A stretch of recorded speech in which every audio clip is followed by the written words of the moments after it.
You can have some extra time. I apologize. Thank you very much. In a day and age when China is spending 9% of their GDP on infrastructure, 9%, we're spending less than 0.5%. We've got in Maryland, in my district and in the state of Maryland, about every half an hour a pothole opening up. A pothole, I mean in other words, the pipes bursting. Got bridges in disrepair. President Obama is about to go to Ohio and talk about 95 bridges that are in disrepair. At some point, there's no one in this room who, if you had a house, you wouldn't repair it and maintain it. Just maintain it. Because if you don't maintain it, it will fall apart from the inside. And it seems to me that the portion of the American Jobs Act that addresses infrastructure is so very, very, very important. It makes no sense if you're riding down a road, like the one in the bridge in Minnesota, on your way home from work, kids in the back seat, in one of the greatest countries in the world, and the damn bridge collapse. At some point, we need to say, wait a minute, let's get this right. China's about to build 100 airports, and we're spending less than 0.5% on our infrastructure. Something's wrong. So it seems to me that, and the thing that I guess that gets me is we seem to go this ring around the rosy thing.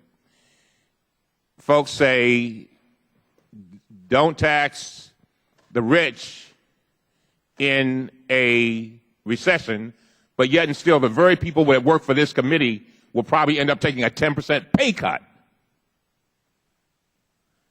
They say, but what about them in a recession? What about the secretary who's only making $50,000, who wrote some of the things that we're asking this morning? What about her? What about her 2 kids? And so then we say, okay, uncertainty. Well, the debt ceiling thing that we just went through created some of the greatest uncertainty that could exist. We saw that. People looked at us and like we were fools. And they were totally disgusted. They said they can't even get it together to pay the debts that we've already made. Not the debts that's coming, but the debts we've already made. We saw what Standard & Poor's did. So you talk about uncertainty, and then the other thing that I guess that concerns me, when we talk about these regulations, it's interesting that we act like President Obama's administration was the only administration that created regulations.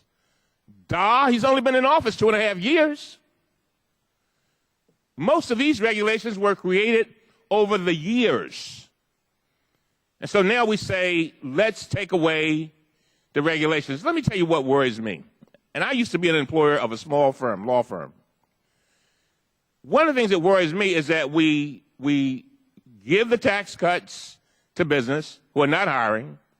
We look out for the banks who are not lending. If we cut out the regulations, making it possible for business to make even more money, and by the way, there's no guarantee when you get rid of the regulations that it's going to lead to them hiring more people, even if they're saving money, because then maybe the thing still becomes, the issue becomes uncertainty. And so we go this ring around the rosy. At some point, we got to say, wait a minute, let's get off of this merry-go-round and begin to create jobs for people. When they look at this and they hear this, the people in my district, I can hear them now. If they're watching, when I get home tonight, they'll say, Cummings, they don't get it. They don't get that I was not able to pay for my kids' tennis shoes when they got ready to go to junior high school. They don't get that I'm losing my house. So some kind of way, we have got to figure out how do we come together to begin to address these issues. It's not, and I just think that there are solutions, but then when people tell me, well, government doesn't need to play with so much a role or can't play with so much, government does have a role. Private business has a role. All of us know that 70% of GDP is dependent on consumer confidence. And so then I look and I keep hearing this stuff about regulations. I've said it in this committee, and you've probably heard me say it, Mr. Schiff, and thank you for coming back to us again. But one of the things that I've said is that when I was a little boy, when I was in high school, I used to work at Bethlehem Steel. And when I would go to Bethlehem Steel during the summer to work, when you came out of Bethlehem Steel after if you blew your nose in a half an hour of being on the premises, black stuff came out in your mucus. I think we need to be careful with regulations, and that we need to keep in mind why we have regulations. They are to protect the health, welfare, and safety of Americans, of our children. I don't want my child to have to go to the Bethlehem Steel, if it still was in existence, and when he blew his nose, stuff comes out like it did when it happened to me 40 years ago. I don't want that. We're better than that. And so I just think that there's some kind of way that, government does have a role. I think repairing our infrastructure is extremely important. I think we need to, and I think that will spur on folks working. I see it in the neighborhoods. You can say what you want about the stimulus bill, but I can bring a room full of people who will tell you that they were not able, if it were not for the stimulus bill, they would not have had jobs. I know that it has its effect. I think that any stimulus type of action needs to be very carefully planned. And I think it needs to be very targeted, but it has a role. But then business needs to do something for us. The businesses that have benefited tremendously from Americans when the times were good, maybe they need to say, you know what, it's time for us to start doing some things too, and staying here in this country and making it in America, as Steny Hoyer says.